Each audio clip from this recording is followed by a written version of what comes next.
The humans is Random Wizard and welcome to the Random Shell. Today we're going to be playing Medieval Fantasy Rogue's Choice Chapter 22, which is, as I guessed, was the final chapter. I didn't expect them to write final chapter every fucking word. It's written on the top. The name of the chapter is final chapter, and it's written down here as well, which is hilarious. So we were at negative 94 health. We have 0 health, 0 morale, but we have 50 favor. Apparently, Agro's father gave us a lot at the start of this chapter. But I'm guessing we have to use a lot of favor in this one anyway.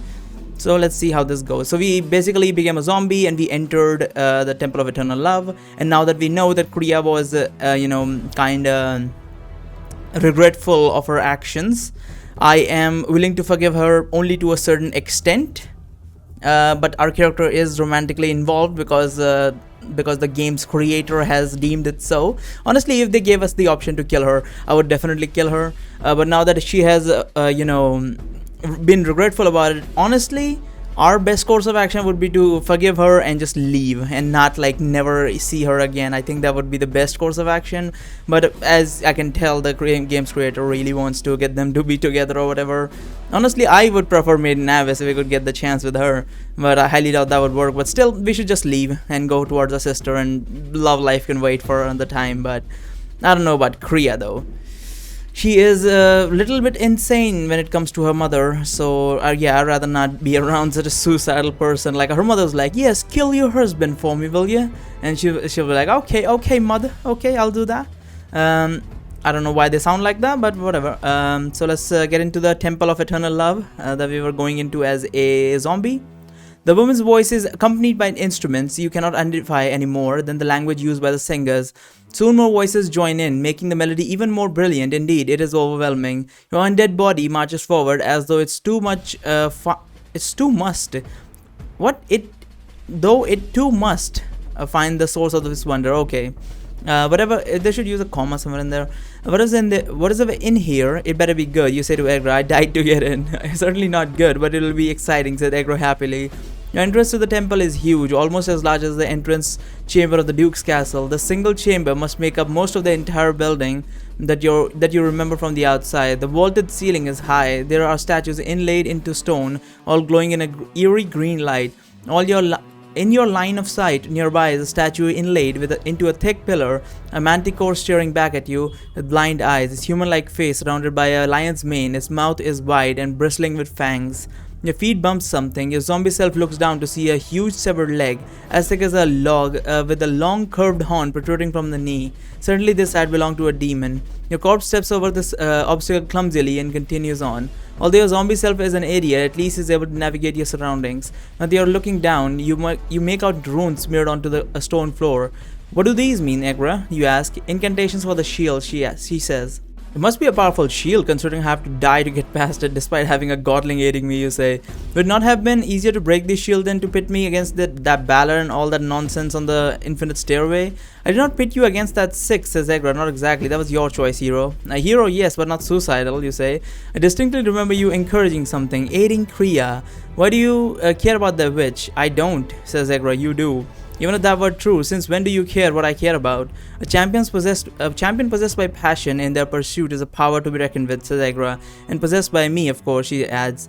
Passion in pursuit, you say. What are you going on about? I don't want a slave, says Agra. I've told you this before, yet I'm not exactly free, am I? You say, as though to emphasize this, your zombie self lets out an idiotic moan and speeds up its pace. Like you, the nearby undead are those that have been recently slain. However, beyond the ones directly in front of you, there's a cluster of horrors. This must have been dead for quite a while, since they were nothing more than skeletons. The bones were held together by short green tendrils like glowing hair, providing an overall shimmering sphere. The skeletons are dancing in slow, languid stride, surprisingly graceful. They're humanoid, a little smaller than a man, with bones protruding from their backs. That must have been wings when they were alive. For a moment, you think they may had once been succubi, but these monsters have legs that are bird-like with large talons, unlike anything you've seen on a demon so far. Is that so it has talon wings, but it's like human-like on top? It's like a harpy or something? I've not seen any harpies so far. I mean, we technically did see a harpy, but that was in the ethereal plane, wasn't it? The skeletons are singing, their jaws spread wide and vibrating as glowing greens goo runs down from their bone chins and swiftly evaporating into glowing mist before it reaches the floor. Harpies, says Egra. Yeah, guess as much. You have heard tales of harpies or sirens, as they are sometimes called. I thought sirens and harpies were different creatures. These are hideous monsters that use their enchanted singing to lure men to their doom. The singing is beautiful, although not enough for you to want to get any closer to these monsters. Your zombie self and the other undead shambling along with you have other plans though. You all move towards the skeleton harpies, moaning zealously. The harpies link their skeleton hands and begin whirling together in a circle, bobbing. The undead ahead of you halt as they approach the circle of harpies, forming a ring around them, and soon you also join the wall of corpses. Other zombies push in from behind, and now you stand in a crush of bodies, unable to see beyond the helmed undead soldier in front of you as your face presses into its chained coif. Despite being packed tight, the undead are not shoving or trying to push their way to the front. You're thankful for the absence of violence. Your body might be a zombie, but still your body. You'd prefer that no damage come to it. Suddenly there is a wave of moans all around and your body joins in the chorus. It angers you to hear your voice, a voice that you have always considered rich and charming, now used in idiotic groaning. With these moans, your party begins to shuffle on again. As the zombie soldier ahead moves forward, you have enough of a view to see that one of the skeleton harpies have left the others and is now leading your motley troop, singing as it goes, a green mist wafting behind it. You presume the other harpies have been left behind, since you can still hear singing from that direction. However, you cannot turn your head to confirm this. Your zombie self is fixated only on this lone harpy. Perhaps you're being led to do some unspeakable evil, Egra. You are being led. Why would you say that? I am being led when you say? Egra, you won't let me eat anyone. Let me eat anyone, will you? You say. She chuckles but does not answer. Your troop is led towards a set of large double doors covered with symbols smeared in bloods. To your untrained eye, these appear similar to the ones you saw on the floor near the entrance, except these are not as fresh. The doors swing open at your approach and you pass through, exiting the vast entrance chamber and entering a smaller chamber which leads into a hall where you are. Again, press shoulder to shoulder with your undead companions as your party squeezes in. The harpy skeleton continues to sing, leaving behind her green mist. As the mist wafts towards you, you will yourself to hold your breath, but you have no breath to hold. Even if you did, you wouldn't have control over your body to hold it. So you're being led down a short stairway. Some of the undead slip and fall, but are caught by the press of zombies in front of them. An arm falls over your shoulder as you jostle forward. You go through another set of double doors and enter a chamber with bones cemented into the stonework. Ahead of you is a large raised stone inscription in common that reads, "May all who enter here one day rise again." What's down here, you wonder? You may as well guess, says Egra. You have nothing better to do. What do you guess? A catacomb, I suppose? A catacomb, probably, you say. Very nice, champion, says Egra. I think the inscription was a hint. Maybe, "May all who enter here one day rise again." That seems like fine. That's a fine, creepy thing to write at the entrance of a place where dead are buried. Probably necromancers. Indeed, says Egra. The Temple of Eternal Love was a front for the cult of Nerul. Did they hope to rise again the way I have? An idiot zombie? Vampires, actually, says Egra. And other powerful undead. How do you know all this anyway? My father, says Egra. You knew the nature of this place all along? You ask. Egra doesn't answer. With your party is now your party is funneling down a spiral stairway. A fresh wave of moaning ripples through your party, and you join in. Are they pleased with this fresh hell they're descending into? You wonder glumly. As the moaning dies down, you hear more moaning in the distance. Maybe it is coming from ahead of you or behind. Maybe behind is hard to tell. Hard to say with the dull zombie senses. Probably on the horde of horrors such as us, you think. The stairs straighten out and plunge down towards a massive burial chamber. Although your zombie self-eyes are locked straight ahead, this high vantage allows you to see much of the chamber. There are statues on the wall, statues of the gods along the walls positioned at varying heights. The gods have their arms raised as though in gesture of greeting. These arms are afire with a green flame. Level upon level of sarcophagi are inlaid into the walls. Narrow stone walkways run along the sarcophagi.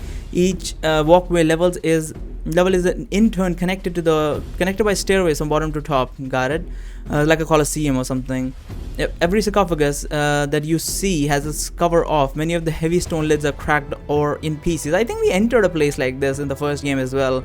I think we actually entered a sarcophagus to lay down in it when we were a vampire. Yes, a massive catacomb, you think. Not a very restful one. Egra makes no comment. Her consciousness seems a bit distant, almost like she had been napping before, although you're quite sure she's still watching. The air smells of moldy decay, but this does not bother you. Indeed, it confers upon a sense of peace, probably because you're a zombie. Something moves swiftly to your left. Before you know it, the undead are being shoved aside and Irinova is in front of you. Your stupid body keeps walking, trying to walk forward, but the vampire's hands are gripping your shoulder, holding you in place as other undead bump into you and pass around. Irinova stares into your eyes for a long moment, and you think you see a hint of sadness there. Behind Irinova, you see two more vampires, a man and an old woman with their pale skin and dead eyes. The woman is grinning, her fangs plainly visible. She wears a brooch of hammer and anvil, perhaps the wife of a blacksmith. The man wears plate armor, although his helm is missing. The face is familiar. The Duke? Suddenly, Irinova and the other vampires are gone. No longer held back, your zombie body lurches forward. So Irinova thinks we are dead. Your possession continues down the stairs to the bottom of this vast chamber. You must be far underground now. The harpies lead you out of the only exit in this chamber. The passage is dark. There are no green flames, still you can see well enough, although a little dimly, that the chamber you just left. The walls are inlaid with rows of empty sarcophagi. It is not long before the air becomes less stale, and although your senses are dulled, you think you can feel a breeze against your face. You soon find out why as the hall opens up into a great cavern. There is the sound of running water nearby, and off in the distance is a green flickering light. Not far into the cavern is an underground river. The harpy leads you along the river towards the light. One zombie gets jostled by the crowd and pitches into the river. The lazy current pulls him along, keeping pace with the party as the zombie splashes mindlessly, its head underwater with only its upper back visible. Interesting. That's zombie mechanics in water. A skeletal harpy stalks past you, heading in the opposite direction, shouldering its way through the undead. This one glows green like the other harpies, but it's not singing. Going back to lead forth another batch of zombies, you wonder. This should get interesting. I'd like to see a little better, says Egra. Suddenly your vision clears, becoming probably as good as your normal vision when alive. Your hearing also sharpens. For a moment you have hope that you are alive again, but this is dashed as you fail to exert any control over your body. As you draw nearer to the flickering light, you see that it's a pyramid covered in statues. The statues depict withered, tortured bodies rising up from the earth with their hands held up in desperation. Atop this pyramid stands the statue of a tall, beautiful woman. She is burning with magical green fire. At the base of the pyramid is a richly carved set of wooden doors. Remember this pyramid? You had seen it in the sky from Drala's tower. Inuxis is near, you wonder. Are you excited to finally meet him? Asks Egra. No, not as some slack-jawed meat puppet, you think. Alive, you might impress him with your good looks, or at least give him a tinge of envy. You couldn't make out too much of how Inuxis looked during the scry in Drala's tower. The spell was quick and traumatizing, no surprise since you remember something about him being warded against scrying. Inuxis is likely homely. Wizards are usually not handsome in your experience. Of course, if you were homely, maybe you'd consider magic to give yourself a leg up. Inuxis is probably particularly ugly since he's a powerful wizard and has had to compensate. Ugly and likely old too, you think. The zombie self gradually turns its eyes to the left of the temple near the underground river. There are a few meters from the edge of the river sits Inuxius on what appears to be a large dining table. It must be him, Ghost, the god slayer. You remember his cloak and his general build from the sky. You did not expect to see much of his face except for his eyes. Those glowed with an inner green power as they do now. This might be the case, I'm just speculating. But we killed the goddess Nerul as Inuxis in the first game. Spoilers, but I'm expecting everyone has seen that series, and considering how bad the audio quality was and that back in those days, maybe you have played it yourself and not watched the series. But regardless, that